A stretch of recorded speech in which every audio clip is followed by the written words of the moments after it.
नमस्ते। मेरा नाम सौरभ द्विवेदी है। आप लल्लन टॉप का कार्यक्रम उम्मीद की बात एक नए अवतार में देख रहे हैं। उम्मीद की बात के पिछले एपिसोड्स में आपने देश भर में जब सरकारें चुक गई तब समाज कैसे आगे आया, इसकी अलग अलग कहानियां सुनी। उम्मीद की बात में आज हम आपको मुखातिब कराएंगे लल्लन टॉप के दोस्त, हमारे बड़े भाई, देश के प्रिय कवि कुमार विश्वास से। बहुत बहुत स्वागत है आपका उम्मीद की बात में। नमस्कार सौरभ, आप लोग स्वस्थ हैं सब? टीम लल्लन टॉप एकदम लल्लन टॉप है। जी, टीम लल्लन टॉप है। और बाकी आपका स्वास्थ्य मिलता रहता है वीडियोस से, बतखों की कुहुक से और केवी कुटीर की तमाम गतिविधियों से। पीछे आपने तोते बनवा रखे हैं। हाँ, ये हमारा जामुन का पेड़ है। ये जब हमने जमीन ये ली थी जी। तो किसान से हमने पूछा कि यार ये पेड़ तो बड़ा खूबसूरत है, इस पे जामुन आते हैं? बोला ना साहब, इस पर ना आते हो तो कट्ठा है। यहाँ की लैंग्वेज में बोला। मैंने कहा जामुन नहीं आते? बोले ना साहब, इस पर नहीं आए कभी। तो मैंने देखा इसका पूरी जो जड़ थी वो सीमेंट से भर रखी थी उसने, और वहां ओहो। बैठने की उसने जगह बना रखी थी, और अपने देवता रखवा रखे थे। तो मैंने सबसे पहले तो उसको कहा, जब जमीन ले ली, रजिस्ट्री हो गई, सब कुछ हो गया, मैं बाउंड्री करने लगा, मैंने कहा भाई अपने देवता उठा ले जाऊंगा साहब, ले जाऊंगा। फिर दिवाली आई, पूजन का समय आया, मैंने कहा भाई देवता उठा ले। अजी अभी तमी उठवा दो ना कहीं को, मैंने तो अपने नए रख लिए। तो फिर मैंने वो देवता निकलवाए, एक गाड़ी में रख के और गंगा जी में डलवाए।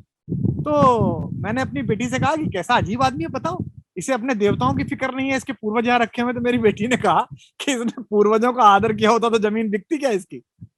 हाँ, सही बात है। तो फिर मैंने इस वृक्ष राज के नीचे जहां मैं बैठा हूँ, मैंने इनसे बात की कि यार ऐसा थोड़ी है, आप यहाँ पहले से थे, मैं आपके यहाँ बसने आया हूँ।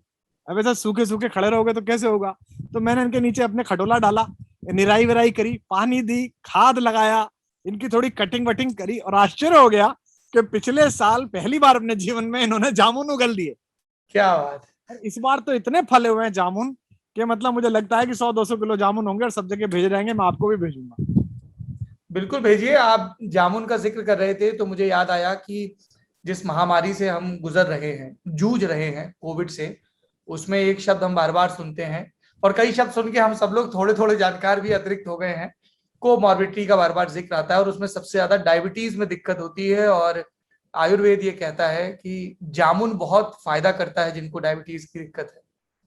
तो यहाँ जामुन भी है, अर्जुन फायदा करता है, अर्जुन भी है, हाँ, ब्लड प्रेशर के लिए अर्जुन बहुत अच्छा होता है।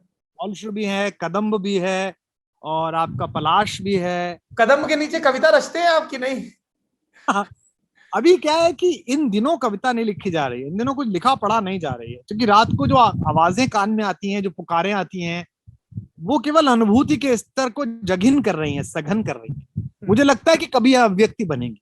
जैसे पिछली बार जब माइग्रेशन हुआ था तो मैंने एक कविता लिखी थी कि कटे हाथों के नीवों पर खड़े हस्तिनापुर, ये लोग एक दिन लौट कर तुमसे जवाब मांगेंगे। तो सरकार बहुत नाराज हो गई थी, नहीं क्योंकि मैं नहीं, जान ये एक लल्लन टॉप में एक दिक्कत है कि दर्शकों को जब आपने कविता का जिक्र किया तो थोड़ा कम से कम एक पद तो पढ़िए, क्योंकि तो उनको रिकॉल हो जाए और फिर वो खोज के पढ़ें, फिर वो उनको आपके यूट्यूब चैनल पे जाके खोज के पूरी कविता सुने। पूरी कविता इस कार्यक्रम में सुना दूंगा।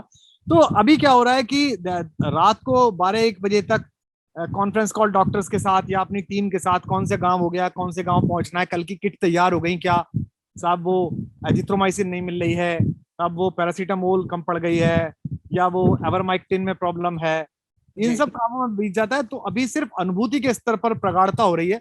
और मुझे लगता है जैसे वर्ड्सवर्थ कहते थे ना कि जब आप अनुभव करते हैं तब आप अभिव्यक्त नहीं कर सकते। उन्होंने डैफोडिल्स अपनी कविता में लिखा था ना, व्हेन आई ले वेकेंट ऑन माय कोच। तो वो अपने काउच पे जब लेटते हैं तो फिर याद आता है कि डैफोडिल ऐसे ऐसे नाच रहे थे पानी में। तो मुझे लगता है कि ये आराम से कभी कविता के रूप में निकलेंगे। अच्छा, आपने कॉल्स का जिक्र किया और उसी वजह से ये पूरी बातचीत उम्मीद की बात के बरगद तले रिकॉर्ड हो रही है। किस तरह की कॉल्स आई शुरुआत में? हम सब देख रहे थे कि सोशल मीडिया पर किस तरह की आपाधापी ऑक्सीजन को लेकर, मतलब हमने ऐसी बेबसी के किस्से सुने थे जब हम सेकेंड वर्ल्ड वॉर के इर्द गिर्द का लिटरेचर पढ़ते थे। हमने महामारियों के किस्से सुने थे, लेकिन उस किस्से में किरदार होना, उस पीड़ा से गुजरना, लोगों को गुजरते देखना जिंदगी से, किस तरह के शुरुआती कॉल आए आपके पास? क्या है ना कि दो बातें तो इस पहले मैं कॉल से पहले बता दूं। एक तो मुझे ये बड़ा भ्रम था कि इस देश के 135 करोड़ लोगों में अगर आपके पास चेहरे का पासपोर्ट है, अगर आपको लोग पहचानते हैं, हम्म। और उसका परसेप्शन का पासपोर्ट है। हम्म। मैंने जो राजनीतिक दल बनाया था वो जब एक बार संशय में आ गया, और मेरे ही दरवाजे सारे विधायक थे, वो कह रहे थे कि हमारा इस नेता में विश्वास नहीं, इसने पंजाब हरवा दिया, एमसीडी हरवा दी और ये गलत बयान करता है, आप लीड करिए। तो एक बड़े पत्रकार हैं, कभी मिलेंगे अकेले में आप, तो मैं आपके कान में धीमे से बता दूंगा। वो मेरे पास एक प्रपोजल लेके आए थे, तो उन्होंने मुझसे कहा कि तुम चाहते क्या हो, दोस्ती भी नहीं बिगाड़ना चाहते, सरकार भी नहीं बनाना चाहते, मुख्यमंत्री भी नहीं बनना चाहते, मुक्ति भी नहीं दिलाना चाहते अपने विधायकों को और दिल्ली को, तो फिर चाहते क्या हो? तो मैंने उनसे कहा जी मैं चाहता, एंड ऑफ द डे तुम पर क्या बचेगा? तो मैंने उनसे कहा था एंड ऑफ द डे मुझ पर परसेप्शन बचेगा, मेरे बारे में राय बचेगी कि अच्छा आदमी है। मेरे बारे में दुश्मन भी कहेगा कि यार ठीक है, सफल नहीं हो रहा पॉलिटिक्स में, सफल नहीं होता, भावुक है, अच्छा आदमी है। तो मुझे ये बड़ा था कि अच्छाई और ये परसेप्शन काम आएगा, लेकिन इतनी ज्यादा बेबसी मैंने अपने जीवन में कभी महसूस नहीं की थी। सार्वजनिक जीवन में मैं 30 साल से अधिक हूं, ये मैंने कभी नहीं सोचा था कि मुझे फ्यूनरल के लिए फोन कराना पड़े। ये नहीं सोचा था मैंने कि 2 बच्चे हैं छोटे छोटे, उनको पिता का शव मिल गया है, माँ पहले दिवंगत हो गई है और वो छोटे बच्चे कह रहे हैं कि अंकल अब ये तो करा दीजिए, और मैं एसडीएम को कह रहा हूँ कि बेटा जरा देख ले भाई, बच्चे नहीं कर पाएंगे, तू साथ में लग जा, और अपने लड़के भेजे हैं कुछ कार्यकर्ता। तो बड़ी बेबसी महसूस हुई। शुरुआत सौरभ ऐसे हुई पिछली बार और इस बार भी। मेरा एक्सटेंडेड एक फैमिली है, मेरे परिवार के लोग, कवियों का परिवार, साहित्यकारों का परिवार। साहित्यकारों में भी लोकप्रियता की शक्ति आ गई है थोड़ी सी, और थोड़ी सेंस वैल्यू और थोड़ी न्यूसेंस वैल्यू भी। राजनेता और सरकार इस बात से भी डरते हैं कि कुछ बोल देगा, बक देगा, ट्वीट कर देगा, तो बेमतलब इससे क्यों पंगा लेना है, इसको शांत रखो। तो मेरे पास ये कॉल आने लगी कि भाई फला साहित्यकार की तबीयत खराब हो गई, फला कवि को वो चाहिए, फला ये हो गया। तो मैंने शुरू में तो एक पहले दिन तो 15-15, 20-20 केस खुद अकेले हैंडल किए। अपने मैनेजर से कहा इससे बात करो, उससे बात करो, डॉक्टर महेश को फोन मिलाओ, शांति गोपाल को फोन मिलाओ, फला फोन मिलाओ, इनसे बात करो। फिर मुझे लगा कि ये तो मेरे परिचित लोग हैं, अपरिचित लोग भी तो मेरे अपने, जिन प्रशंसकों ने मुझे बनाया है, जिन फैंस ने मुझे सुना है। तो फिर हमने ट्विटर खुला छोड़ दिया, फिर हमने देखा कौन हमें कह रहा है कि कुछ हेल्प हो सकती है क्या, और अपने सारे रिसोर्स, पैसा भी, अपनी लोकप्रियता भी, अपने संबंध भी, मतलब इस बीच अपमान भी हुए। ऐसे लोग जो एक झलक के लिए तरसते थे, एक ऑटोग्राफ मांगते थे, रिश्तों में कहते थे हमारे परिचित हैं, उनके पास अगर हॉस्पिटल है तो उन्होंने फोन उठाने बंद कर दिए। बहुत सारे लोगों ने बातचीत उतनी अच्छे तरीके से नहीं ली। एक कलेक्टर ने तो यही कह दिया कि क्यों मानूं मैं आपकी बात, कौन है आप, मंत्री हैं, सांसद हैं, विधायक हैं, मेरे सीनियर अफसर हैं, क्यों चढ़े जा रहे हैं मुझ पर, क्यों दिलाऊं मैं हॉस्पिटल? इसे मैं दिला दूंगा जिसको दिलाना होगा। तो ये भी हुआ। लेकिन आपने ट्विटर पे लिखा भी था इसके बारे में जी। सीएम ऑफिस से फोन आया, मुख्यमंत्री कार्यालय से फोन आया कि कौन है, हमें बताइए। हम, मैंने कहा नहीं, उनका कसूर नहीं है, वो सही कह रहे हैं, वो बिल्कुल सही कह रहे हैं, और अगर वो सबका कर पाते तो मैंने जिस लड़की के लिए उनसे बोला था उसका भी कर देते, मैं तो जानता भी नहीं उस बच्ची को। फिर हो गया इलाज उसका। तो ऐसे करके फिर हमने सोचा अब इसे सिस्टमेटिक ढंग से करो। तो फिर अपने स्टाफ के सारे लोग, अपने परिचित सारे लोग, जो हाथ बढ़ाने के लिए आगे आते रहे, वो सारे लोग लगाए। 100-150 लोगों का एक टीम बना। फिर डॉक्टर्स आने शुरू हो गए, 200-300 डॉक्टर्स जुड़ गए, फिर और जुड़ते चले गए। आज की डेट में हम लोग मिला के टोटल 400-500 लोग थे। अच्छा। और इनका पूरा सेटअप है, किसी के पास टेली कॉलिंग है, किसी के पास सामान की कॉलिंग है। जैसे आपने कहा कि यार बहुत अच्छा काम कर रहे हैं कुमार जी, मैं भी कुछ करना चाहता हूँ, कितने पैसे दूं? हम कहते भाई पैसे नहीं लेंगे, पैसे हमने ना लिए पहले दिन से, ना लेंगे। एक किट इतने रुपए की बन रही है, वहां बनेगी, या तुम्हारे पास कोई हो तो बनवा के मैं भिजवा दो, मैं गांव में भिजवा दूंगा, तुम कहो तो सौरभ द्विवेदी लिखवा दूंगा, तुम कहो तो ललन टॉप लिखवा दूंगा, और तुम कहो तो फ्री दे दूंगा, तुम कहो तो अपना नाम लिखवा दूंगा, विश्वास ट्रस्ट का। लोग भेज देते हैं, हम आगे पहुंचा देते हैं। जो चीज कमी होती है हम खुद खरीद लेते हैं, हमको लगता है ये चीज नहीं है, ये खुद खरीद लो, अपना पैसा खर्च करो। तो ये तो शुरुआती कॉल जो आ रहे थे कि हॉस्पिटलाइज करवा दीजिए या ऑक्सीजन की जरूरत, फिर ये विचार कहाँ से आया कि हम गांव में इस तरह से कोविड हेल्प सेंटर शुरू करें जिसमें गांव वालों को भी इन्वॉल्व करें? ये सौरभ जब पहली मई के आसपास से जो कॉल आ रही थी, तो शाम को जो कॉन्फ्रेंस कॉल होती थी जिसमें कॉल और ट्विटर के लोगों से बातचीत होती थी, लगभग 12 लोग हैं वो, उन 12 लोगों ने संवेद सर में कहा कि सर गांव से कॉल आनी शुरू हो गई। मैं गांव आया हुआ हूँ, मेरे यहाँ इतने लोग बीमार हैं, मैं गांव आया हुआ हूँ, 2 लोग मर गए हैं। तब मरने की संख्या कम थी, खांसी बुखार हो गया है, रहस्य में बुखार है, अस्पताल दूर है, हमारा तो सामुदायिक केंद्र भी नहीं चल रहा है। तो मैंने कहा भाई ये तो बड़ा अलार्मिंग है। तो सबसे पहले मैंने, जहां मैं रहता हूँ मुरादनगर के पास, मेरे आसपास के 11 गांवों के प्रधानों को, चूंकि मैंने नंबर मांग लिए ब्लॉक से, और सबको मैंने कॉन्फ्रेंस कॉल की, अपने ऑफिस से कुमार विश्वास बात करेंगे, और मैंने वीडियो कॉल की उन लोगों से। तो 4 प्रधान एक के घर इकट्ठे हो गए, 4 प्रधान एक के ऑफिस में इकट्ठे हो गए, सबने बात की और बड़े खुश हुए। उन्होंने कहा अरे कुमार जी, मैंने कहा भाई कैसा हाल है गांव में? हाँ साहब बीमारी तो है साहब, हाँ साहब बात हो गई है साहब थोड़ी सी। तो मैंने कहा क्या दिक्कत है, कैसे बस आप, दवाई नहीं है, फला नहीं है, कैसे जाएं, और कोई छूने को तैयार नहीं है, घर में कोई बताने को तैयार नहीं है। गांव में तो ये भी होता है ना कि कोई बताता नहीं है कि कोरोना हो गया है। तो हमने कहा ठीक है, हमने उनसे कहा कि एक कोई जनवासा ले लो जहां बारात आके रुकती है, सामुदायिक केंद्र जो भी है जी, गांव भर से कुछ खाट मांग लो 5-10, वहां खाने का सामान रख लो, एक चूल्हा रख लो। मैंने कहा मैं खाने का सामान भेजूं? तो सारे गांव बोले बोले नहीं साहब खाने का सामान नहीं, वो तो हम सब कर लेंगे, आप चिंता मत करो गुरुजी, वो तो हम सब कर लेंगे, डॉक्टर साहब कविराज वो तो हम कर लेंगे। मैंने कहा मैं दवा भेज रहा हूँ। तो मैंने उनके लिए एक कोविड केयर किट तैयार किया। ये टर्म ही हमने पहली बार सोची, कोविड केयर सेंटर और कोविड केयर किट। और उस कोविड केयर किट में हमने क्या रखा? एम्स द्वारा प्रस्तावित 10 दिन का मेडिकेशन, साथ में N94 के 2 मास्क, साथ में सैनिटाइजर की 2 बोतल, साथ में गार्गल करने के लिए बीटाडीन की 1 बोतल, साथ में कफ सिरप, और साथ में एक थर्मामीटर और एक ऑक्सीमीटर।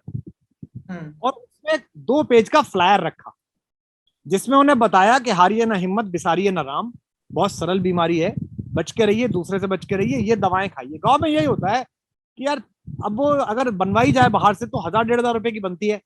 गांव का आदमी सोचता है घर में अगर 3 लोग बीमार है 4500 कहां से खर्च करूं?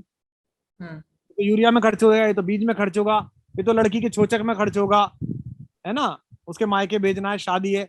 अगर उसे किट फ्री मिल जाएगी तो वो ले लेगा। फिर हमने गांव के कुछ वॉलंटियर्स जो थे उनको व्हाट्सएप पे ऑनलाइन ट्रेनिंग दी कि पी किट ऐसे पहनिए, टेम्परेचर ऐसे लीजिए, टेम्परेचर गन लेके अंदर आने दीजिए, किसी को भी अंदर मत आने दीजिए, ये ऑक्सीजन कंसंट्रेटर दे रहे हैं, ये केवल तब तक काम करेगा जब तक 88-87 ऑक्सीजन होगी, उसके बाद जाना पड़ेगा अस्पताल। तो अस्पताल तक पहुंचने से पहले या ऑक्सीजन वाली एम्बुलेंस आने से पहले आदमी को जिंदा रखना है, उसका लेवल नीचे नहीं आना चाहिए, ऐसा ऐसा लगाना है। ये हो गया। फिर जो वॉलंटियर डॉक्टर्स आए थे जी, एक गांव पर 4 डॉक्टर्स लगाए 6-6 घंटे के हिसाब से। ये वो डॉक्टर्स हैं जिनके कोविड केयर अस्पतालों में ड्यूटी नहीं है। ओके, या जो BAMS हैं, BHMS हैं, डेंटल के लोग हैं, जो इतना छोटा मेडिकेशन तो जानते ही हैं जी। तो वहां जब लिखवा दिया डॉक्टर का नंबर, तो डॉक्टर मोहन, डॉक्टर फलाना, डॉक्टर सुनिधि, फोन नंबर ये, और फोन पे डॉक्टर सुनिधि आ गई है, डॉक्टर मोहन आ गए, हाँ जी बाबा क्या हाल है, नहीं आप चिंता मत करो बाबा बिल्कुल ठीक हो जाओगे। तो बाबा में कॉन्फिडेंस आ गया कि भाई डॉक्टर के दिखाया। हमारे इलाके में दवाओं की महत्ता इन्हीं बातों से, जैसे हमारे कोई बीमार हो जाता तो ये नहीं कहता कि इलाज ऐसा कराया, दिल्ली तक इलाज करवा लिया, मतलब वो अपने गांव में पास में बड़ा डॉक्टर नहीं, भाई कलकत्ते तक इलाज हुआ। तो अब ये हो रहा है कि भाई अमेरिका से एक डॉक्टर फोन करके बता रही है कि बाबा यू नो, तब जाके मैं ठीक हुआ हूँ भाई। तो ऐसे करके हमने उन्हें दिया और बड़ा अच्छा लगा। और फिर वो बढ़ता चला गया, 11 की बात उनकी रिश्तेदारियों में फैली, मलूकपुर वालों ने आगे बताई कैथवाड़ी वालों को, कैथवाड़ी वालों ने आगे बताई, डिंडार वालों को उन्होंने आगे बताई, भाई हमारे यहाँ तो कविराज नहीं है डॉक्टर, भाई उसने सेंटर खोल दिया भाई, मैं हमारी बात कराओ जी। फिर वहां बात करी, फिर उनके जो बच्चे शहरों में है, नोएडा में, गुड़गांव में नौकरी करते हैं, BSF में, CISF में, हमारे गाँव में बहुत बच्चे अर्धसैनिक बलों में और सेना में है, उनके ट्वीट आने शुरू हो गए, साहब मेरे गाँव में कर दीजिए, मेरे गाँव में कर दीजिए। फिर हमने वो ड्यूटी लगा दी और अच्छा आंकड़ा जा रहा है। आज शाम तक भगवान ने चाहा तो हम 300 कवर कर लेंगे, चल रहा है, कोशिश है जी। और मन है कि अगले हफ्ते तक 1000 गांवों में पूरे भारत में हमारे सेंटर खुल जाए।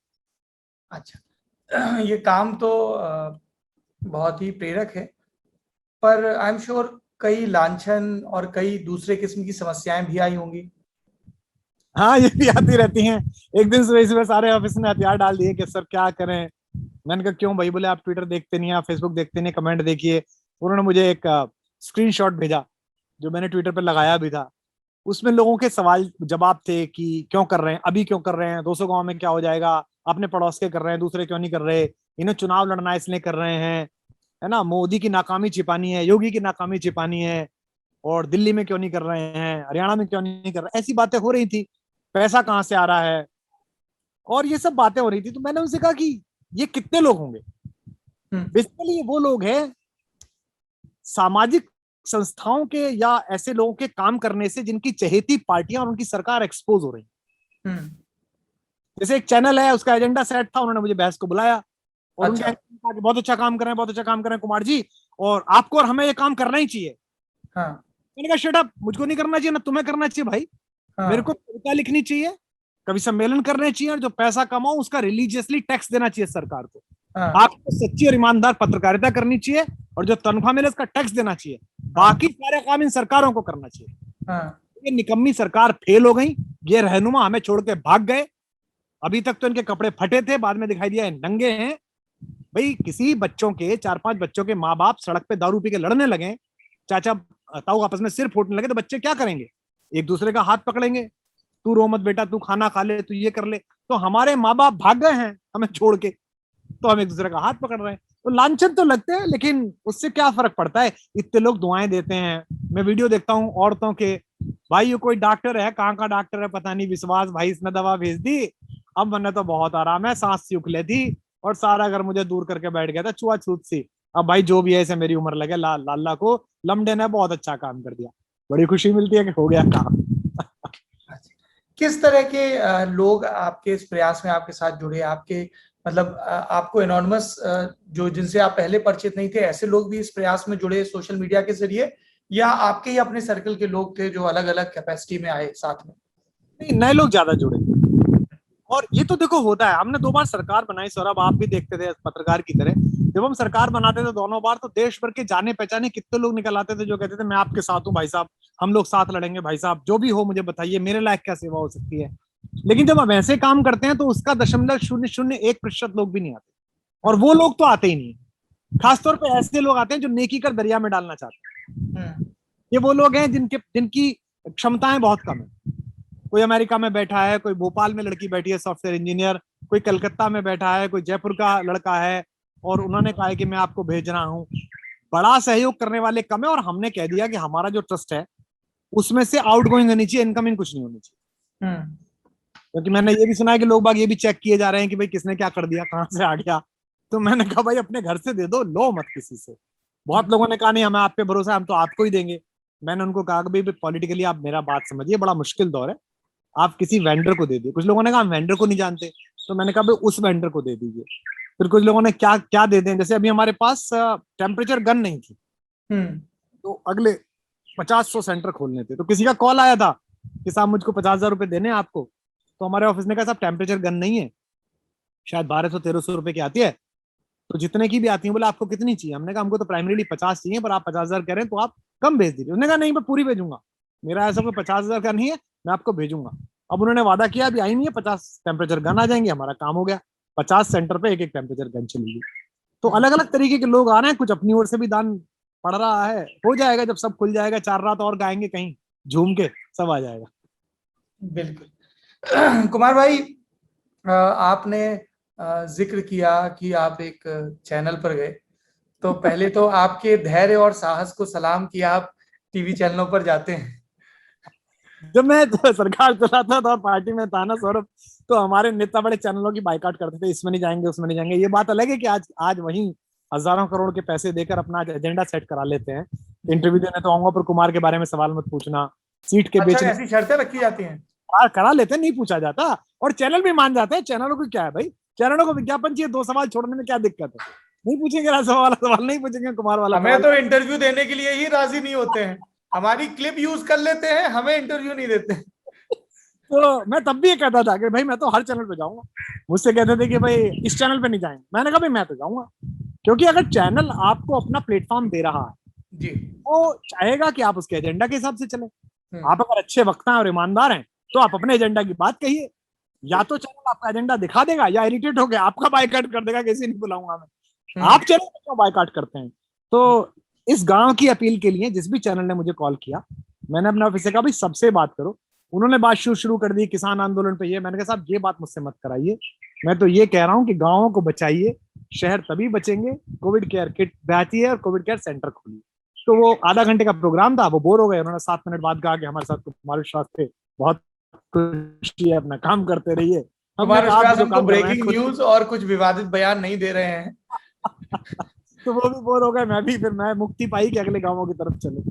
अच्छा, क्योंकि आप लगातार समाज के बीच काम कर रहे हैं अलग अलग कैपेसिटी में, और समाज के लिए स्वर्ग तो है ही, एक जो हमारा पत्रकार के तौर पर कंसर्न होता है और हमारी कमी भी है, जिसको मैं लगातार एडमिट कर रहा हूँ इस प्रोग्राम में भी, कि मैं बाकियों की नहीं कह सकता, ना बाकियों की मेरी जिम्मेदारी है। मैं लल्लन टॉप के बारे में कह सकता हूँ कि शिक्षा और स्वास्थ्य हमेशा से हमारे एजेंडे में रहे हैं, लेकिन कई दफा ऐसा होता है कि कुछ बड़े इवेंट्स होते हैं, चुनाव हुए, कुछ और चीजें हुई, तो वो चीजें बैक बर्नर पे चली जाती हैं। लेकिन महामारी के इस दूसरे दौर में हमें समझ में आया, एक संस्था के तौर पर, संपादक के तौर पर, कि कुछ भी हो, जो नीति से जुड़े विषय हैं, जो पॉलिसी से जुड़े विषय हैं, चाहे वो वनों का संरक्षण हो, चाहे मृदा की बात हो, चाहे जल की बात हो, भूजल, पेयजल, पढ़ाई की बात, स्वास्थ्य की बात, पब्लिक हेल्थ की बात, ये कभी भी हमारी नजर से ओझल नहीं होने चाहिए। भले ही ये बड़े रुचिकर, बड़े सेंसेशनल ना लगे, बड़े नंबर गार्डनिंग ना रहें। आप इतने लोगों के साथ अभी काम कर रहे हैं, पब्लिक हेल्थ को लेकर किस तरह के परसेप्शन आपको नजर आए? रूरल और अर्बन सेक्टर में किस तरह की क्वेरीज आई, किस तरह के मिथ्स आए, और आपके हिसाब से व्हाट्स द वे फॉरवर्ड? ये क्या है ना, मैं एक बार ना वहां गया था, दक्षिण गया था, जी। तो वहां मैंने बड़े बड़े हाथियों को पतली चेन में बंधे हुए देखा। तो मैंने महावत से पूछा कि इतने इतने मजबूत हाथी हैं, ये चेन में कैसे हैं, तोड़ नहीं सकते? बोले तोड़ेंगे नहीं साहब। मैंने कहा क्यों? बोले जब ये पैदा हुए थे ना तो इस जंजीर से बांधे गए थे, तो इन्होंने बहुत मेहनत की थी 6-7 महीने इसे तोड़ने की, तब टूटा नहीं। फिर इनकी समझ में आ गया कि जब महावत चेन ला के बांधे फिर मेहनत मत करो, टूटेगा नहीं। अब ये चेन इनके पैर में नहीं पड़ी है, ये इनके मस्तिष्क में पड़ी है, और इसे तोड़ेंगे नहीं। तो ये जो हमारे दिमाग में चेन बांधी गई है कि ये इश्यू नहीं है, ये एक दिन का काम नहीं है, इसमें बहुत मेहनत लगी। उर्दू का एक शेर है कि गैर मुमकिन है कि हालात की गुत्थी सुलझे, गैर मुमकिन है कि हालात की गुत्थी सुलझे, इसको दानिश ने बहुत सोच के उलझाया।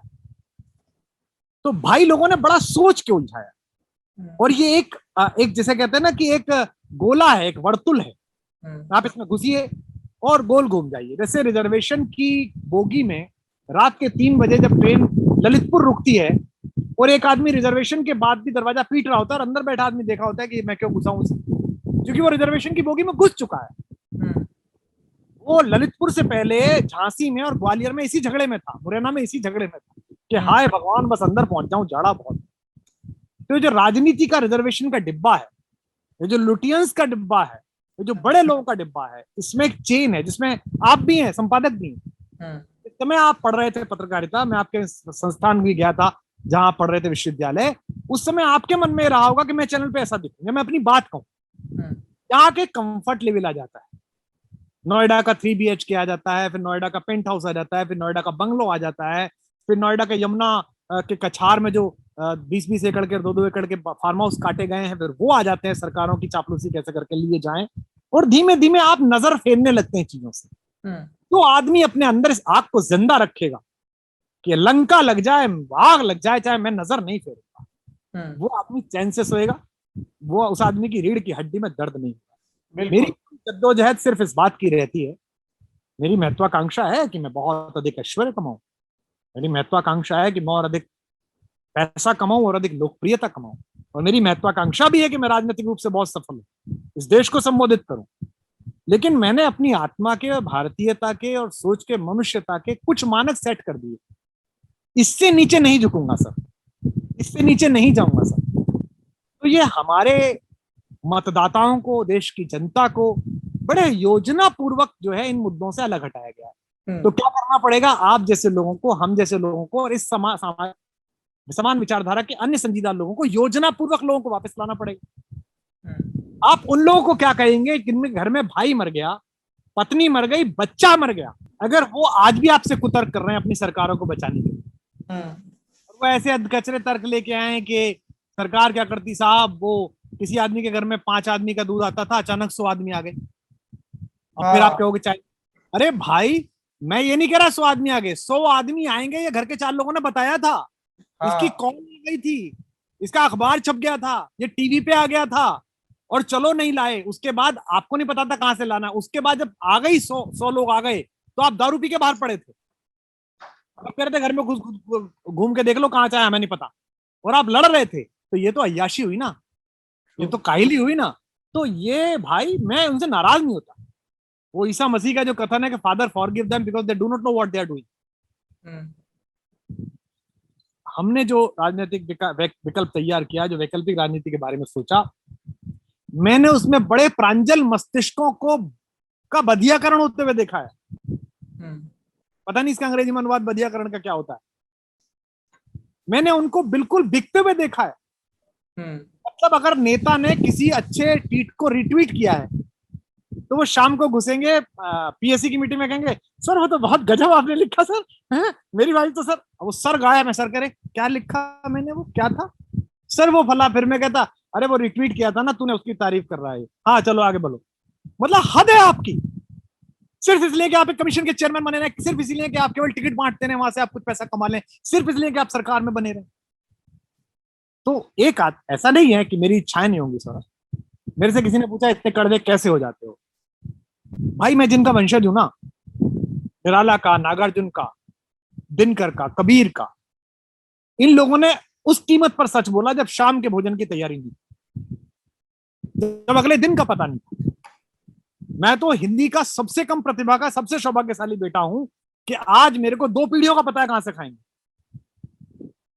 कोई सरकार मुझे कुछ ना दे, ऐसी की तैसी में गई पद्मश्री और ऊपर से गए सारे पुरस्कार, तो भी मैं इसी जनता का दिया हुआ जो मेरे पास है इससे आराम से खाऊं।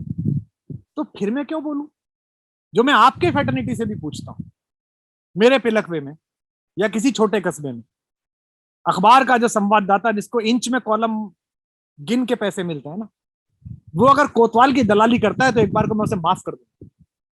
उसे बच्चे का एडमिशन कराना है, माँ के इलाज करवाना है मोतियाबिंद का, है ना, पिता का कैंसर का इलाज कराना है, लेकिन इन संपादकों की सैलरी करोड़ों में, इनके जीवन के सारे काम पूरे हो गए।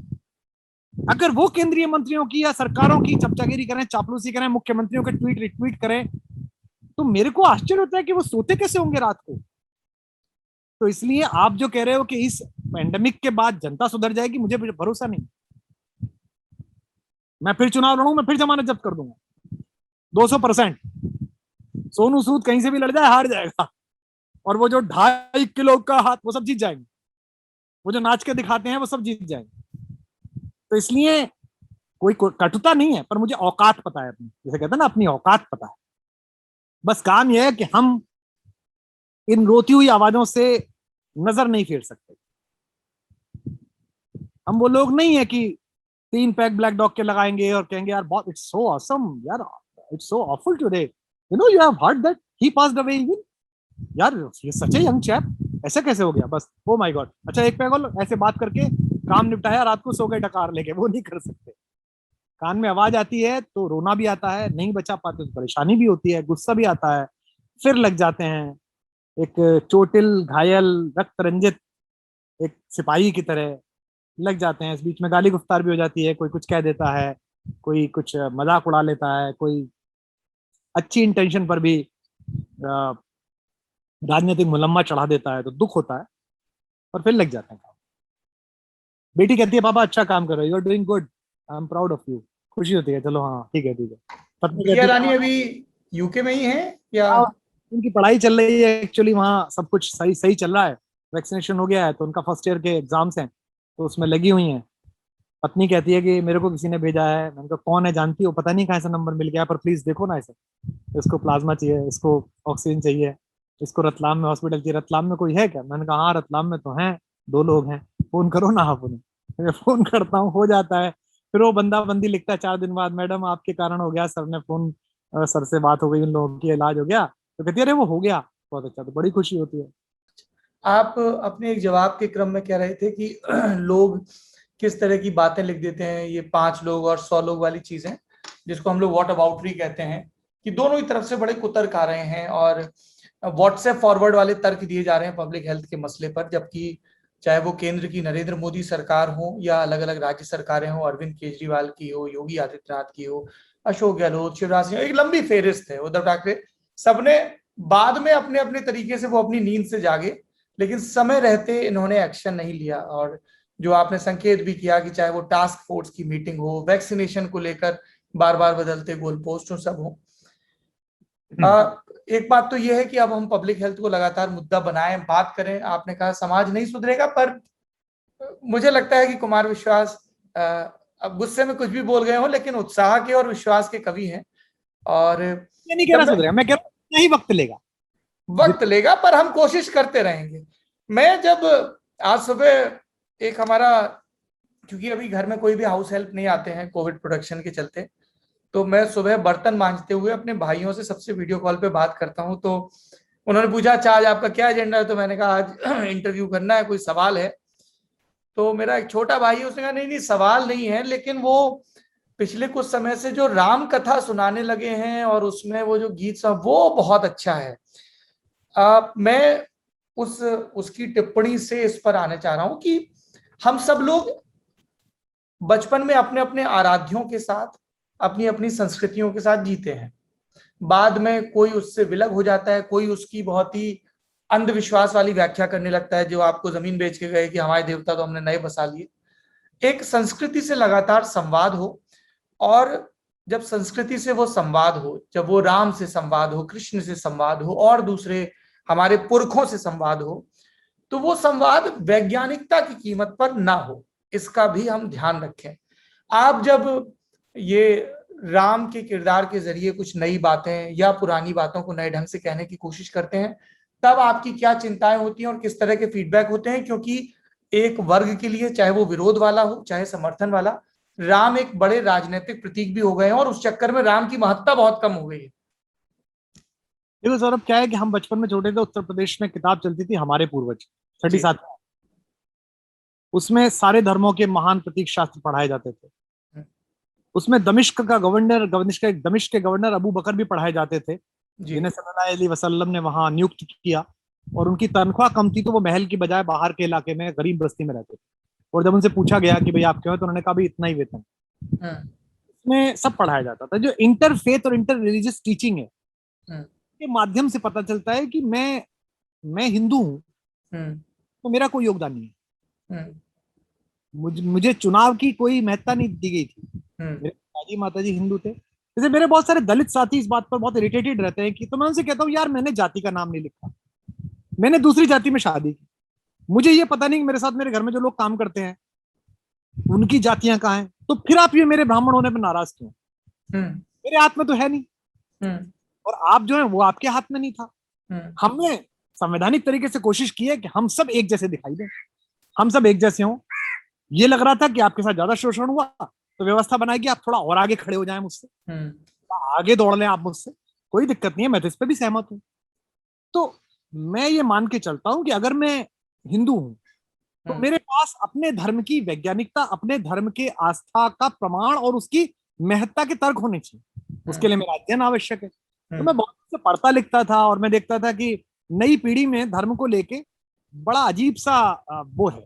मतलब हमारे यहाँ धर्म की व्याख्या हो गई, आप धार्मिक संतों की सभाएं देखें जनरली, तो उनमें बहुधा बुजुर्ग लोग मिलेंगे आपको। हम्म। हमारे गांव में मेरठ की कमिश्नरी में तो कहावत भी है कि दांत गए वेदांत आ गए, जिसके दांत गिर जाए वो वेदांत में चला जाए भाई मारे। हम्म। जबकि धर्म की सबसे ज्यादा आवश्यकता 18 साल, 17 साल, 16 साल के बच्चे को है, हम्म। क्योंकि उसका पूरा जीवन उस धर्म की शिक्षाओं पर निर्धारित होगा। हम्म। तो मेरे लिए राम और कृष्ण, मेरे लिए शंकर, मेरे लिए सल्लल्लाहु अलैहि वसल्लम हुजूर, मेरे लिए 10 गुरु, मेरे लिए दशमेश पिता, ये सब लोग मेरे लिए एक जीवन के आइडियल स्तर के तरह मैं सीख सकूं। तो आज अगर मैं यहाँ खड़ा होकर ये बातें कर रहा हूँ कि हम गाँव में काम कर रहे हैं, और मैं ये काम कर रहा हूँ कि नहीं साहब मैं ये पॉलिटिकल काम ये नहीं कर सकता, एक रूप से हो सकता है कल मैं किसी पॉलिटिकल पार्टी में काम करूं तो मुझे उसके एजेंडा में काम करना पड़े, लेकिन वहां भी मैं तय कर दूंगा भाई इससे नीचे नहीं करूंगा, ये नहीं करूंगा। और यही दिक्कत मेरी अपनी पार्टी में भी कि मैं ये नहीं करूंगा। आप किसी स्टेट को कब्जा करने के लिए एक्सट्रीमिस्टिक अप्रोच पे जाएंगे, वहां के एक्सट्रीमिस्ट से बात करेंगे, तो मैं साथ में नहीं आऊंगा। आप ये काम करेंगे जहां नेशनल क्राइसिस इंटरनेशनल पोडियम पर हो, चाहे वो मैनेज किया गया हो चाहे नहीं किया गया हो, चाहे उसका लाभ सत्ताधारी पार्टी ले रही हो चाहे नहीं ले रही हो, तो मैं आपके साथ नहीं खड़ा हूंगा। आप छोटे मोटे भ्रष्टाचार को अवॉइड करेंगे कि नहीं ये कोई भ्रष्टाचार नहीं है, तो मैं नहीं बोलूँ। जैसे आज मुझे इस बात पर नाराजगी है कि चाहे केंद्र के हों चाहे राज्य सरकारों के, इन नेताओं के परिजन जब बीमार पड़े, इन्हें खुद से बात करते हुए शर्म नहीं आई कि 75 साल बाद इन्हें मैक्स में, वेदांता में और फोर्टिस में लेटना पड़ा। ये जो 2-2 हजार करोड़ के चैनलों पे पैसे फेंक फेंक के, अखबारों पे पैसे फेंक फेंक के, केरल में भी थोबड़ा छप रहा है, वर्ल्ड क्लास हेल्थ इंफ्रास्ट्रक्चर बना दिया हमने। भाई वर्ल्ड क्लास, तुम्हारी घरवाली बीमार हुई, तुम्हारे मंत्री बीमार हुए, तुम्हारे मंत्रियों के बाप बीमार हुए, तुम्हारे बच्चे बीमार हुए, तुम जाके लेटे मेदांता में। डॉक्टर त्रियन तो मेरे भी परिचित हैं, हमारे भी प्रशंसक हैं, हम भी आदर करते हैं उनका। हम चले जाए कोई दिक्कत नहीं, हमारे पास पैसा, हम चले जाएंगे, हम कहेंगे डॉक्टर साहब यहाँ लेटना है। लेकिन जिनके पास सरकार की जिम्मेदारी थी, कल को मैं शिक्षा मंत्री बन जाऊं और मेरे पोते पढ़ने जाके विदेश में, तो लोग मुझसे सवाल नहीं पूछेंगे? चलो 1 साल दे दिया, 2 साल दे दिया, 3 साल दे दिया, 4 साल दे दिया, कितना साल? बच्चे तुम्हारे पढ़ते हैं एमिटी में, बच्चे पढ़ते हैं तुम्हारे डीपीएस नोएडा में, बीमार होते हैं तुम्हारे घर वाले जाके लेटते हैं मेदांता में, और तुम कहते हो कि वर्ल्ड क्लास बना दिया। तो वही वाली बात है कि नींद कैसे आती है? मतलब ये जो रात को सोते समय खुद से बात कर, या हो सकता है चमड़ी मोटी हो जाती हो, सोचते हो कि ठीक है यार, ये सीआई सब दरवाजा खोलती है, इतना पैसा है, वहां इन्वेस्ट कर दिया, या इन्वेस्ट कर दिया, साले साड़ू सब तर गए, है ना, वो पगलेट पगलेट से बालक जो घूम रहे थे गांव से आके, कोई मंडी समिति का चेयरमैन बना दिया है, कोई कुछ बना दिया है, कोई कुछ बना दिया है, सब पैर छू रहे हैं। वो चारों तरफ शायद भीड़ इकट्ठी हो जाती है जो आवाजें नहीं सुनने देती है। और जब तक आपको आवाजें सुनने का वक्त मिलता है, रावण को इतनी आवाजें सुनाने की कोशिश की, माल्यवान ने की, माता मंदोदरी ने की, विभीषण ने की, यहां तक मामा मारीच ने की। जब मामा मारीच के पास रावण गया तो रावण को उसने कहा, और रावण नाराज होने लगा कि तू क्या बदतमीजी की बात करते हो, मामा मेरी तरफ नहीं हो तुम उसकी तरफ। उन्होंने कहा नहीं, सुलभा पुरुषा राजन सततम प्रियवादिना, हे राजन ऐसे पुरुष तुझे सुलभ मिलेंगे जो सतत लगातार तेरे को प्रेम भरी बातें कहेंगे, अच्छा कर रहे हो, अच्छा कर रहे हो। अप्रिय से पथ्य से, बट अप्रिय लेकिन जरूरी। वक्ता श्रोता च दुर्लभ, इसका वक्ता भी दुर्लभ है, इसका श्रोता भी दुर्लभ है।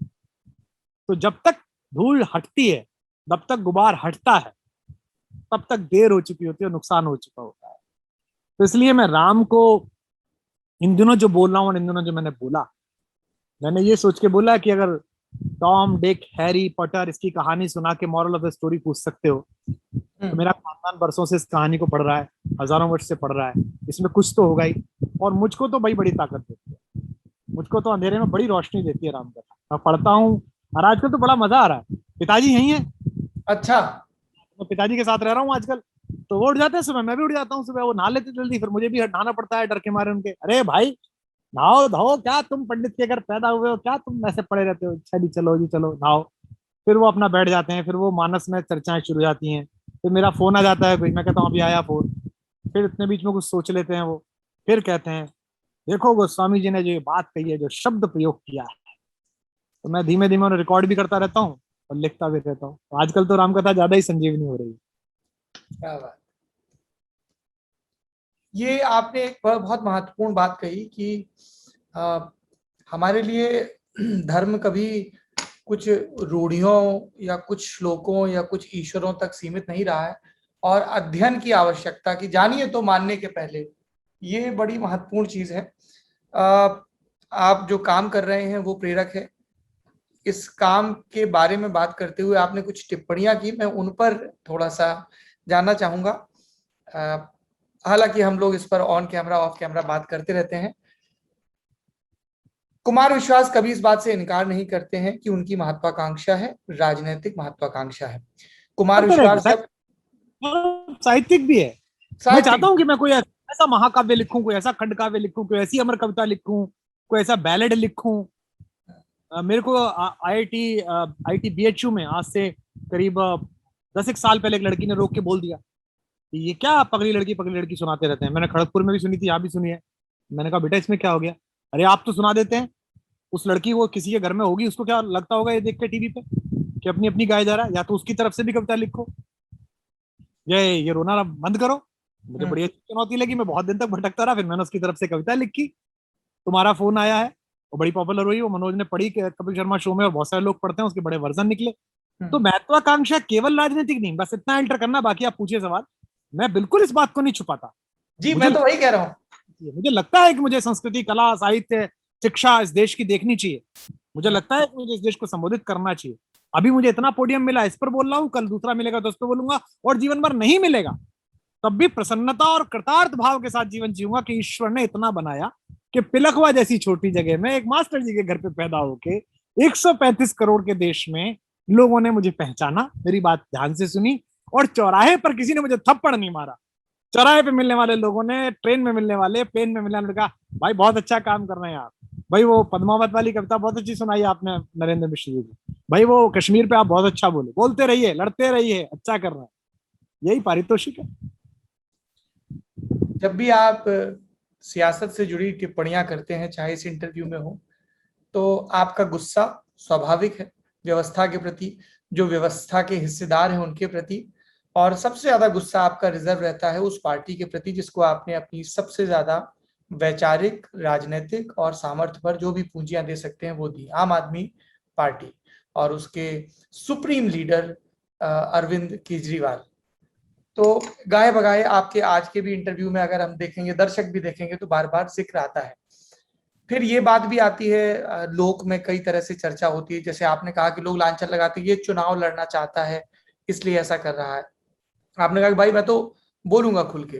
कई लोग ये भी कहते हैं, राजनीतिक टिप्पणीकार, की कुमार विश्वास की इसी बोलने की आदत के चलते वो एक पॉलिटिकल मिसफिट हो जाते हैं। तो ये आपके मन में भी विचार आता होगा? हाँ भाई, बोलना कैसा, मतलब आप हम्म। देखिए ना, बोलना कैसा, जैसे आपने कहा सुप्रीमो, ये तो शब्द ही नहीं था। हम्म। नहीं, वो सुप्रीमो ही है, उसको लेके कोई गलतफहमी नहीं हम लोगों और को। बात की थी कि साहब ये सुप्रीमो कल्चर खत्म होनी चाहिए। हाँ। ये क्या पार्टी, मुलायम सिंह की पार्टी, मायावती की पार्टी, बोलते क्या थे? हम्म। एक आदमी की पार्टी, एक आदमी की पार्टी, ये सोनिया गांधी, एक, यही तो बोलते थे। हम्म। आपने जब से पार्टी हम लोगों ने बनाई, आप इतने असुरक्षित हैं कि आप संयोजक पद नहीं छोड़ना चाहते। जो रीढ़ विहीन लोग आपके साथ हैं, नंबर 2, नंबर 3, आप उन पर भी भरोसा नहीं करते। ये सब जगह है। इसीलिए तो मैं कहता हूं, जब केंद्र पर कोई कहते हैं कि अलोकतांत्रिक काम कर रहे हैं नरेंद्र मोदी की सरकार, तो कौन लोग बोलते हैं? उनकी मानक आवाजें क्यों कमजोर है? हम्म। देखो सौरभ, रावण को तो सहस्त्रबाहु ने भी हराया, हम्म। रावण को तो बाली ने भी हराया, और दशहरा उनके हराने से नहीं बनता। और बता दूं, सहस्त्रबाहु और बाली ने तो बदतमीजी से हराया, अभद्रता करी उसके साथ। हम्म। बाली ने तो यहां लगा के उसको 7 चक्कर लगाए पृथ्वी के। राम ने तो बड़े आदर पूर्वक मारा, हम्म। पहले प्रणाम किया, उसके बाद चेतावनी दी, और फिर कई बार कहा कि राक्षस राज आप लौट जाइए, आपका परिवार बच जाएगा। और उसके बाद मारने के बाद भी माता माता कहा मंदोदरी, और हम्म। कहा था माता मैं आपसे क्षमा चाहता हूं। और अपने छोटे भाई से कहा कि महाज्ञानी उत्तम कुल पुलस्त मुनि नाती, ये पुलस्त मुनि का नाती है, हम्म। बहुत नीतिज्ञ व्यक्ति हैं, इनसे जाकर राज्य कैसे चलाना इसका ज्ञान लो। लेकिन दशहरा मनाया जाता है राम के नाम पर, क्यों? क्योंकि राम की विजय इन सब डायनेस्टी रूस के खिलाफ एक एकात्म तपस्वी और सामान्य जन की विजय। तो आप लोकतांत्रिक हितों की बात और लोकतंत्र लाने की बात तब कह सकते हैं जब आप अपने यहां लोकतंत्र लेके आए। हम्म। आप उस मैदान में किसी को नहीं हरा सकते, सामने वाला मैदान का जिसका पीएचडी और डीलिट हो। आप तो प्राइमरी स्कूल में पढ़ रहे हो। गांधी को ये बात पता थी। हम्म। गांधी जानते थे कि जिनसे वो लड़ रहे हैं उनकी राइफलों के आगे वो नहीं लड़ सकते। वो हम्म। हिंदुस्तानी जो 1000 साल से अलग अलग कबीलों के गुलाम रहे हैं भारतीय, ये नहीं लड़ सकते इस गुलामी की भावना के साथ। इसलिए गांधी ने इस देश का सबसे पहले मनोबल बढ़ा किया, हम्म। इस देश को गीता से जोड़ा, इस देश को स्वावलंबन से जोड़ा, इस देश को स्वदेशी से जोड़ा, इस देश को अपनी तपस्या के बल से जोड़ा, अहिंसा से, कि मारो कितना मारना। यहां आकर बरबर आदमी खामोश हो गया कि कितनी लाठी मारे, कितनी गोली मारे और कितनी थूथू सहे। तो अगर आपको दुश्मन को पराजित करना है तो उसे अपने अखाड़े में लाना पड़ेगा। अगर आप उसके अखाड़े में जाकर लड़ रहे हैं तो आप फेल हो जाएंगे।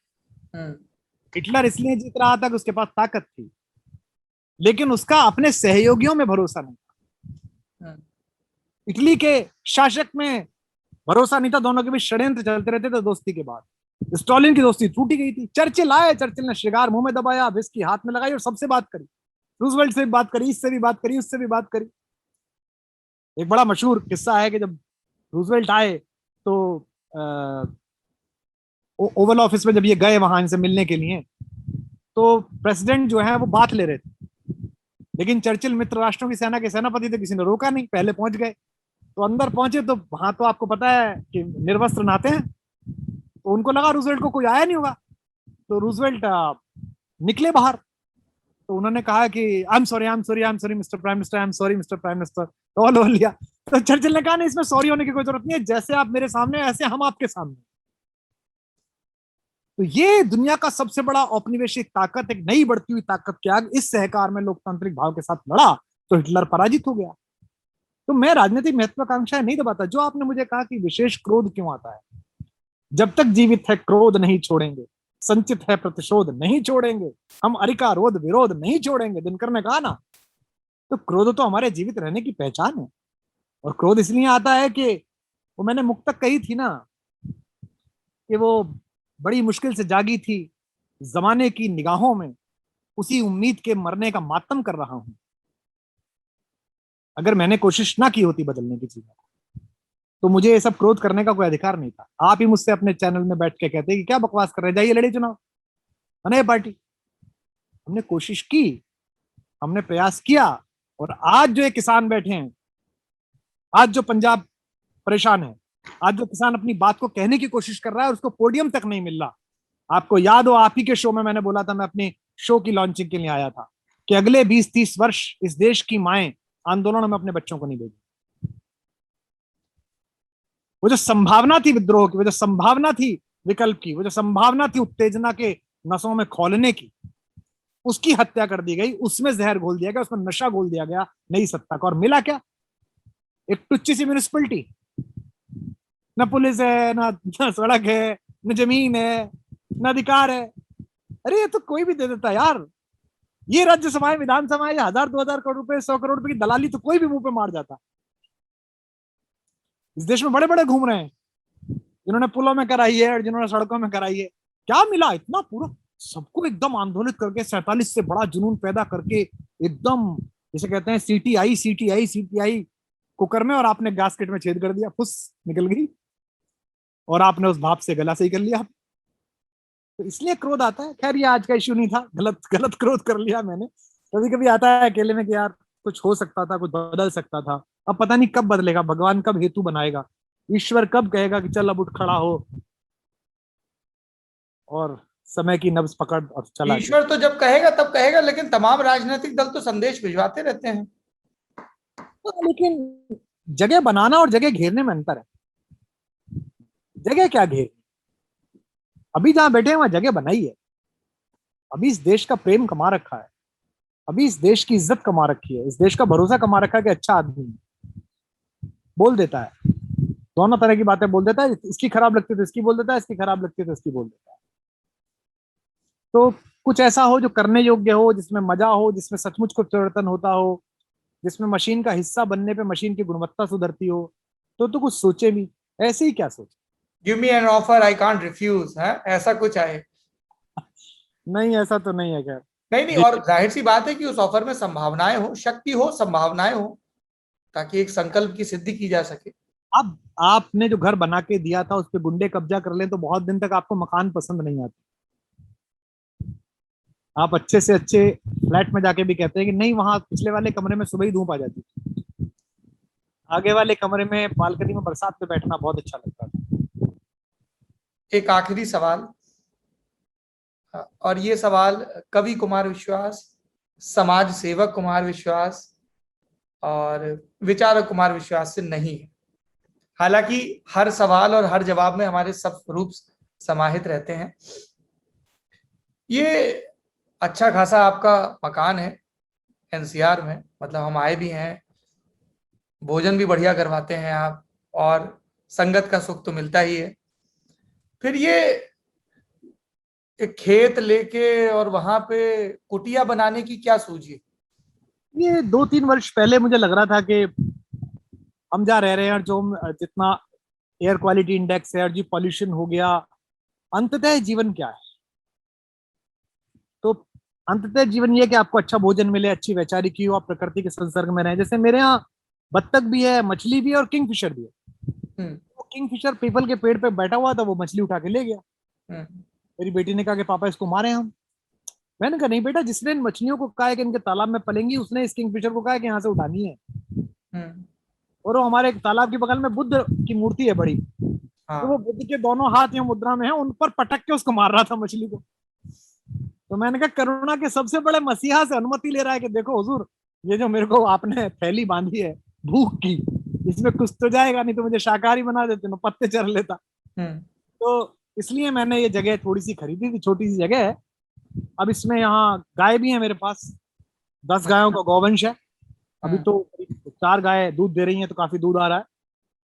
गीर गाय हैं सभी, एक साहिवाल गीर है, सब गीर हैं।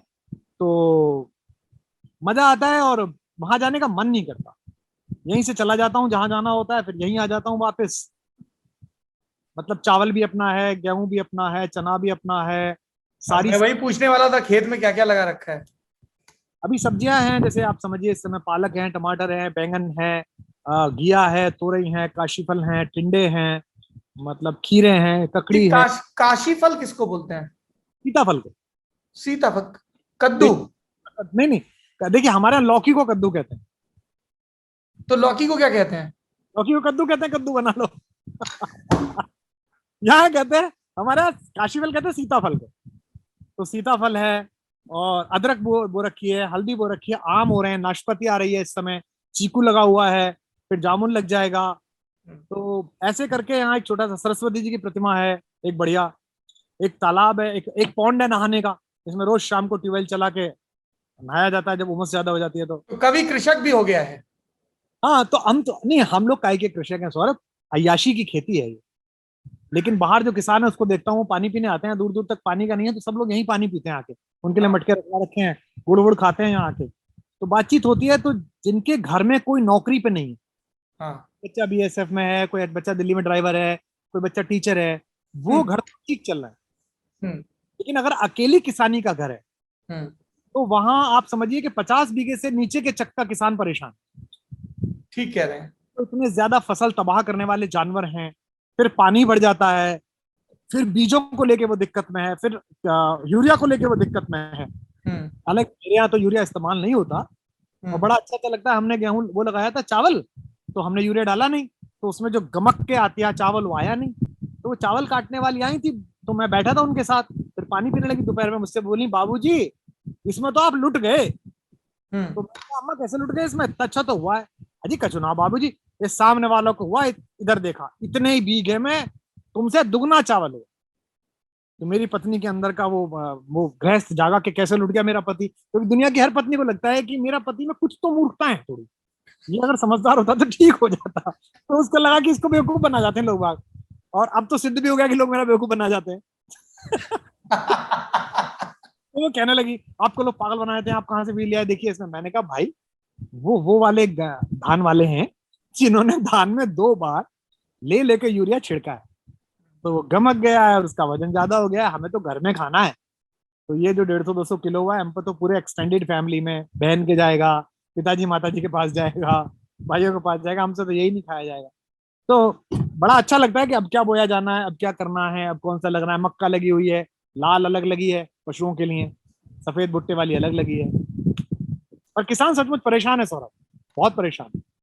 यही मेरा सवाल यही था कि मैं आपसे मतलब देखिए, आप जानते हैं लल्लन टॉप को, मैं मेरा वो सवाल नहीं कि किसान आंदोलन पे क्या सोचते हैं नहीं सोचते हैं, उनके अपने प्लस माइनस हैं, पर इन जनरल मैं ये जानना चाह रहा था, क्योंकि आप अलग अलग विषयों पर विचार रखते हैं और आप सार्वजनिक जीवन में हैं और भी बड़े रोल की तलाश में भी हैं, तो हमें रखना भी चाहिए विचार, एक अपनी समझ कम ज्यादा होनी चाहिए। इस देश में हम लोग बचपन से सुनते आ रहे हैं भारत कृषि प्रधान देश है, भारत ये भारत वो, भारत माता ग्राम निवासिनी और 10,000 चीजें हैं।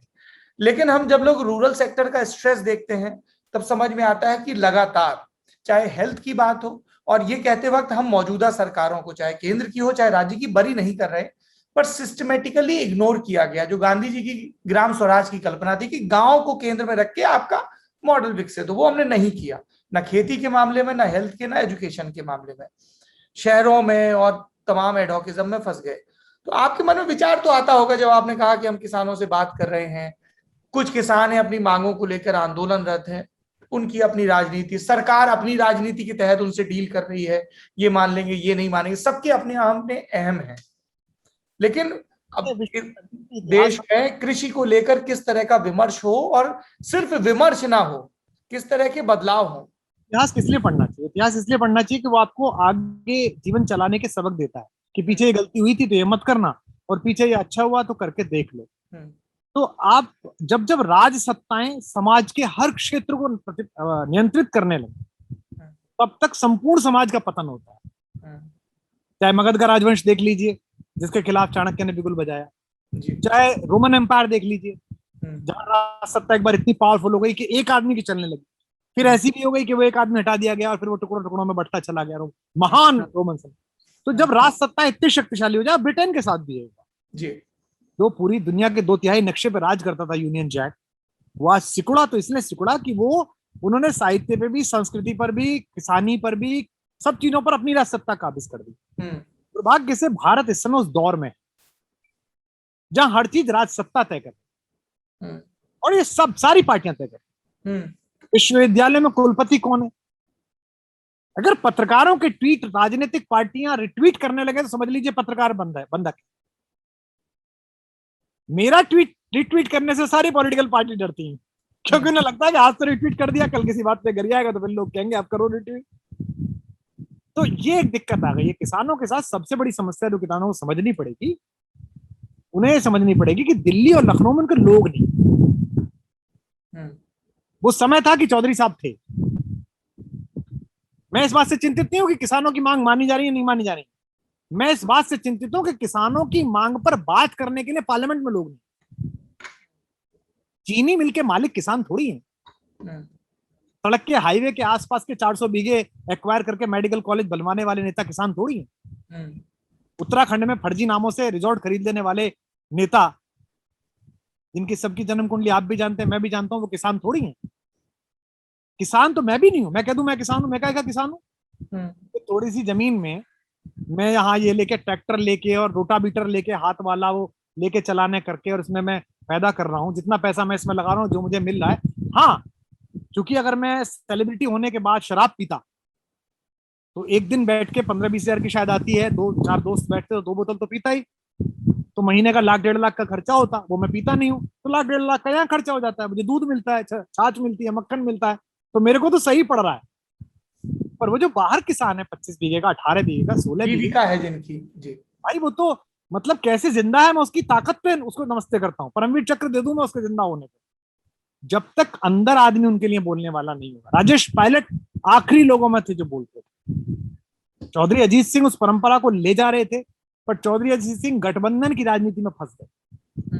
उन्होंने समझौते करने पड़े, वो दिवंगत हो गए, तो उनपे कोई राजनीतिक टिप्पणी करने का मेरा मन भी नहीं है, और मैं उनका आदर भी बहुत करता था और मुझे भी बहुत स्नेह करते थे। अब जयंत चूंकि बाहर से पढ़े हैं और अब समझ रहे हैं, शायद वो इन बातों को समझें जो हमारे मेरे इलाके में हो रही है, या कोई और लोग समझें। जब तक किसान अंदर नहीं होंगे, मुझे वो वक्त याद है ना कि जब हमारा बाबा बैठ जाता था सिसौली वाला बोट क्लब पे आके, हिल जाती थी पूरी हुकूमत जब बैठ जाता था लखनऊ में, क्योंकि बाबा को कुछ लेना देना नहीं था, कहनी थी। बाबा को प्रॉपर्टी पे कब्जे नहीं करवाने थे, बाबा को अपने खेत नहीं बढ़ाने थे। बाबा तो हुक्का लेके बैठ जाता था, और भाई मैं सच बोल रहा हूँ, तो बाबा के पीछे जनता आ जाती थी। ये जो आप संकेतों में सच बोल रहे हैं ना नहीं देखिए सौरभ, मैं बताऊं, मैं जब क्लास पढ़ाने गया ना पहली बार, तो मेरे पिताजी ने मुझसे कहा, हाँ भाई महाकवि क्लास पढ़ाने जा रहे हैं। मैंने कहा जी। तो मेरे मजाक उड़ाते थे वो। तो मुझसे बोले, भाई ऐसा है, क्लास कवि सम्मेलन नहीं है 1 घंटे कुछ भी बोल दिया। क्योंकि जो क्लास में लड़का बैठा है वो सब्जेक्ट जानता हो ना जानता हो, ये जरूर जानता है कि गुरुजी जानता है कि नहीं जानता। और अगर उसे पता लग गया गुरुजी जानता है, तो बड़े से बड़ा क्रिमिनल लड़का भी पैर छुएगा। और उसे पता लग गया गुरुजी को ना आता कुछ भी, गुरुजी फरलो मार रहा है, तो सबसे कमजोर लड़का भी मजाक उड़ाएगा। तो क्लास में फरलो मत मारना। वो दिन था मेरा आखिरी दिन था, मैं क्लास पढ़ के जाता था पूरा तैयारी से। तो जनता जो है वो आंख पहचानती है नेता की। हम लोग जंतर मंतर पर बैठे हुए थे 15 फीट ऊपर, शीला दीक्षित जी की सरकार थी, और दिल्ली प्रदेश भाजपा के अध्यक्ष वो सतीश उपाध्याय जी थे, हमारे अच्छे परिचित, आप भी जानते हो। कोई वो पानी के मीटर का विवाद था कि पानी का मीटर ज्यादा चल रहा है, हवा से चल रहा है। मीडिया के आप लोगों के कैमरे हमसे 30 फुट दूर थे, और मंच पे खड़े होकर नेता ने पानी का मीटर उठाया और कहा कि भाई देखो ये पानी का मीटर है, ये शीला दीक्षित ने लगाया है और सतीश उपाध्याय जी की फैक्ट्री में बना है, और फूक मारी, फू देखो ये आगे चल गया। पीछे खड़े आदमी को बिल्कुल दिखाई नहीं दिया, कैमरे को दिखाई नहीं दिया, पर परसेप्शन था। जनता ने माना सच ही बोल रहे। आज कसम खाते हैं बच्चों की, सबकी खाओ, जनता कहता है झूठ बोलना, बकवास कर रहा है, बहुत बड़ी नौटंकी। देखा है इन सालों को सबको। आपका परसेप्शन, आप सोचते हैं कि आप मीडिया मैनेज करके खरीद लेंगे, आप विज्ञापनों का बजट करके खरीद लेंगे, आप जो है एकेडमी के पुरस्कार दिला देंगे लेखक नुमा पत्रकार और पत्रकार नुमा लेखकों को 1-1 लाख 2-2 लाख के। इससे नहीं परसेप्शन बदलता है। वो जो लोक है ना, वेद में एक पंक्ति है, लोका शास्त्र चक्षु, लोक 1000 आंखें हैं। वो 1 मिनट में पहचान लेता है कि सौरभ द्विवेदी किधर की तरफ निष्पक्ष है कि नहीं है। अब मानो मत मानो, वो तुरंत लिख देता है नीचे। आप तो उसके पास तो 1700 रुपए का पोपो है, ओप्पो, उससे कर देता वो टक टक टक टक। और जिस दिन उसे लग जाता है नहीं नहीं भाई ये तो सभी के पीछे ठीक लगा रहता है, तो सभी के मुंह में माइक डाल के सच बोल रहा है, तो फिर कहते हैं हाँ भाई आपके फैन है। तो ऐसे धीमे धीमे बनता है। किसानों को अपना आदमी अंदर भेजना पड़ेगा, वो पार्टियों से भेजें चाहे अकेले भेजें। आंदोलन में तो जनता नहीं आएगी अभी, आंदोलनों की तो भ्रूण हत्या हो गई अगले 20-30। आप ललन टॉप के पॉलिटिकल किस्से देखते थे? एक दफा की बात है, तब राजेश पायलट मंत्री थे और उनकी पत्नी रमा पायलट उनके बगल में बैठी हुई थी, और वो लोग अपने लॉन में बैठे बात कर रहे हैं, और सामने कुछ चरवाहे थे जो, तो वो अपना घास काटने में लगे हुए उनके लॉन की, और फिर उसको लाद के ले जा रहे साइकिल पे। तो रमा पायलट बोली कि देखो इसको सब्र नहीं है, ये इतना इसका गट्ठर में से गिर गिर जा रही है फिर भी लादने में लगा हुआ है।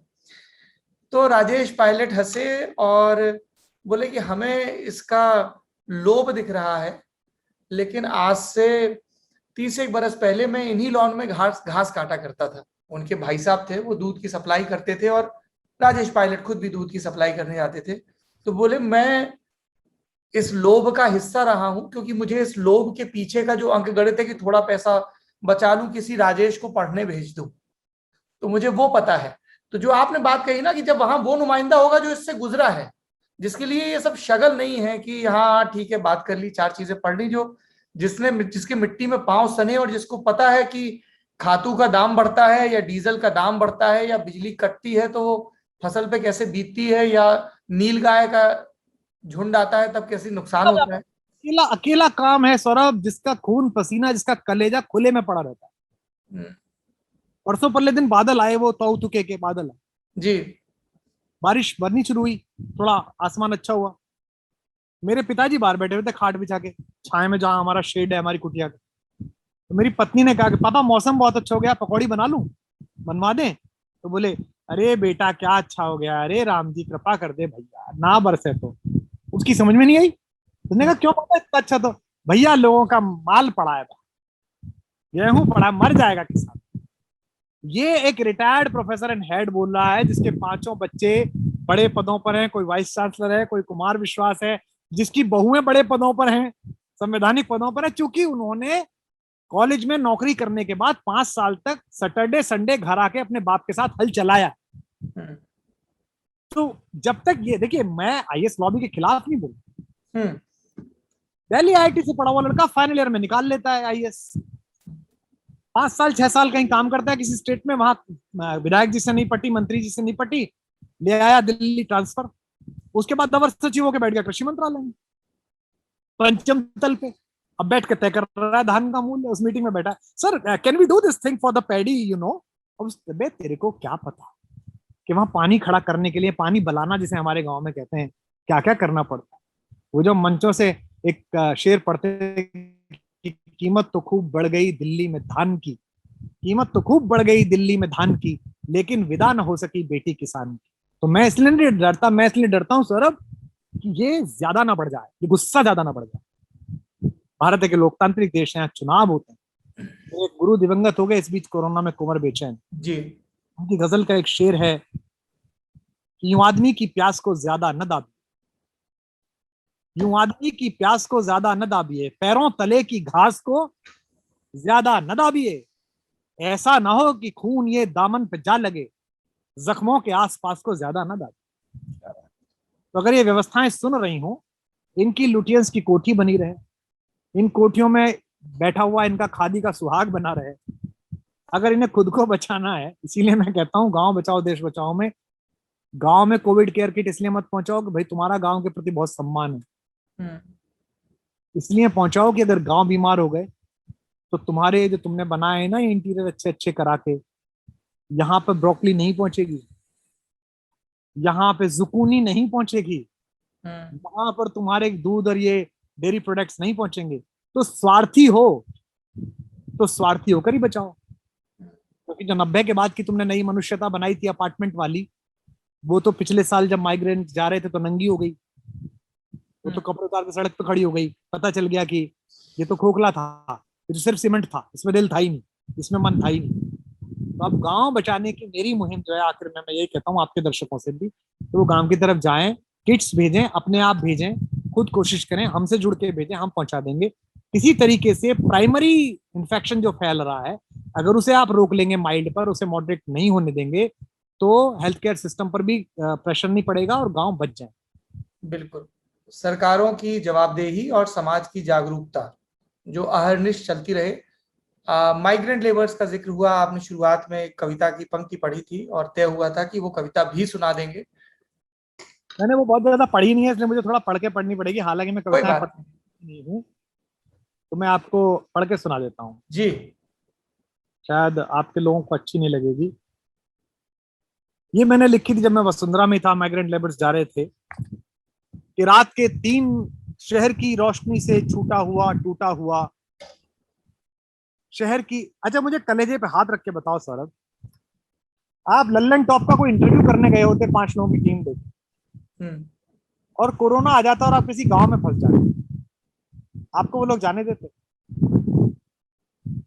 आपको लोग वो रोटी ना देते? बिल्कुल देते। वो कहते हैं कि साहब ऐसा है पत्रकार जी, जैसी रूखी सूखी है वैसी दे लेंगे, 2 लोग इनके रुक जाओ, 2 लोग इनके रुक जाओ। हम्म। वो सुविधा से कम बिखरे हुए लोग आपको रोक सकते थे, आपने सारी सुविधाएं रख के आपके अंदर वो आत्मविश्वास नहीं था कि उनमें भरोसा पैदा करते कि कोई दिक्कत नहीं, मैं, हम्म। तूने मेरी गाड़ी चलाई है बेटा, तूने मेरा फर्श जो है धोया है 3 साल, मैं बैठा हूँ, मैं बिल्कुल। देख लिया। तो तब मुझे बहुत गुस्सा था, मेरे पे जो हो सकता था मैंने किया, प्रधानमंत्री जी के केयर फंड में भी दिए पैसे 5 लाख रुपए, और राशन भी बांटा, सब कुछ करा, पर मैं क्या कर सकता था, पिछली बार की तरह इस बार भी अकेला ही था। तो शहर की रोशनी से छूटा हुआ टूटा हुआ सड़क के रास्ते से गांव जा रहा है गांव। शहर की रोशनी से छूटा हुआ टूटा हुआ सड़क के रास्ते से गांव जा रहा है गांव। बिन छठ ईद दिवाली या ब्याह कारज के, बिना छठ ईद दिवाली या ब्याह कारज के बिलखते बच्चों को वापस बुला रहा है गांव।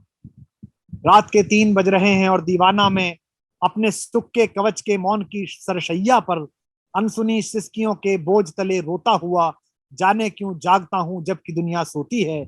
मुझको आवाज सी आती है कि मुझसे कुछ दूर जिनके दुर्योधन है सत्ता में वो भारत माता। मुझको आवाज सी आती है कि मुझसे कुछ दूर जिनके दुर्योधन है सत्ता में वो भारत माता। रेल की पटरियों पर बिखरी हुई खून सनी रोटियों से लिपट के जार जार रोती है। वो जिनके महके पसीने को गिरवी रखकर ही तुम्हारे सोच की पगडंडी राजमार्ग बनी। वो जिनके महके पसीने को गिरवी रखकर ही तुम्हारी सोच की पगडंडी राजमार्ग बनी। लोग सड़कों पे था और लोग शाह बंगलों में, कभी तो लौटकर वो हिसाब मांगे। वो जिनके महके पसीने को गिरवी रखकर ही तुम्हारी सोच की पगडंडी राजमार्ग बनी। लोग सड़कों पे था और लोग शाह बंगले में, कभी तो लौटकर वो ये हिसाब मांगेंगे। ये रोती माएं बिलखते हुए बच्चे बूढ़े, ये रोती माएं बिलखते हुए बच्चे बूढ़े। बड़ी हवेलियों खुशहाल मोहल्ले वालों, कटे अंगूठों की नीवों पे खड़े हस्तिनापुर, बहती लाशों की लहरों पे खड़े हस्तिनापुर। ये लोग एक दिन तुझसे हिसाब मांगेंगे, ये लोग एक दिन तुझसे हिसाब मांगेंगे। हिसाब हिसाब मांगा जाएगा, हिसाब रखा जाएगा और वो नैतिकता रखी जाएगी जिसके तहत हिसाब मांगा जा सकता है। क्योंकि बिके हुए भ्रष्ट लोग, चाहे कवि हो, चाहे पत्रकार हो, चाहे नेता हो, चाहे कोई भी हो, उनकी नैतिकता नहीं है तो वो तो क्या ही हिसाब मांगेंगे। पर हम हिसाब मांगते रहेंगे और जो हिसाब मांगने की बात करते हैं और उस बात को कर्म में भी धारण करते हैं, उनसे उम्मीद की बात के तहत बात करते रहेंगे। कुमार विश्वास, आपने इतना समय दिया, आपसे बात करना हमेशा रोचक भी होता है, ज्ञानप्रद भी होता है। और मैं भाई साहब एक बात बताऊं आपको, हमें ना कई, आपको तो खैर बहुत सारे आपके लाखों करोड़ों प्रशंसक हैं, हमें कई लोग मिलते हैं बोले आप बड़ा अच्छा बोलते हो। उनका जी तब बहुत धन्यवाद, आपका कृपा है माँ शारदा की। बोले आपको सुनते हैं और कुमार विश्वास को सुनते हैं। अरे हमने कहा वो अग्रज है भाई। तो कई लोग इस तरह से बोलते हैं, जैसे जाकिर खान से जब बात करता हूँ ना तब भी इस तरह के बहुत कमेंट आते हैं कि अरे वाह मैंने तो इन दोनों लोगों को सुन लिया। तो लल्लन टॉप के दर्शक आपको सुनना खूब पसंद करते हैं, आपने इतना समय दिया। आप आप एक ऐसा काम कर रहे हैं जो हम सबके लिए, बाकियों के लिए नजीर है। और इन सब के बीच जो सत्ताधीश हैं, जो अलग अलग प्रवचनों के जरिए, जो अलग अलग छद्म छलों के जरिए सत्ता में पहुंचे हैं, उनसे भी सवाल पूछे जाते रहें। बहुत बहुत शुक्रिया, स्वस्थ रहें। पिताजी को हमारा प्रणाम दीजिएगा। धन्यवाद, आपकी टीम को भी बहुत धन्यवाद। और आप बिल्कुल विश्वस्त रहें, अगर मैं कभी भी ऐसी स्थिति में आया तो मैं कभी ऐसा नहीं कहूंगा कि चैनल को टाइम नहीं देना, मिलना नहीं है, सवालों के जवाब नहीं देना। तो सवाल तो सवाल ही आपको परिमार्जित करते हैं। और आप समझिए, दुनिया का सारा ज्ञान जो है ना, वो प्रश्नोत्तर परंपरा से आया। जी बिल्कुल। सारी ज्ञान परंपराएं, हमारे यहाँ जितनी संहिताएं हैं, हमारे यहाँ तो ज्ञान परंपरा सही है। नेवारे मैत्रेयी, याज्ञवल्क्य संहिता में एक ही वाक्य बोला जाता है और फिर बताया जाता है कि ईश्वर की अवधारणा क्या है। तो आप सवाल पूछते रहिए और सवालों से जो बचते हैं उनके सवाल हवा में उछालते रहिए, तो एक ना एक दिन उनके मुंह पे चिपक जाएंगे वो सवाल। ये आप दर्शकों के लिए भी है कि जो आपके हिस्से के प्रश्न पूछ रहा है उसकी तरफदारी आपकी तरफ है, उसका पाला कहीं और नहीं है। तो जो सवाल पूछ रहा है उसको अपने हिस्से का बल देते रहिए। Thank you so much. बहुत धन्यवाद, बहुत आभार।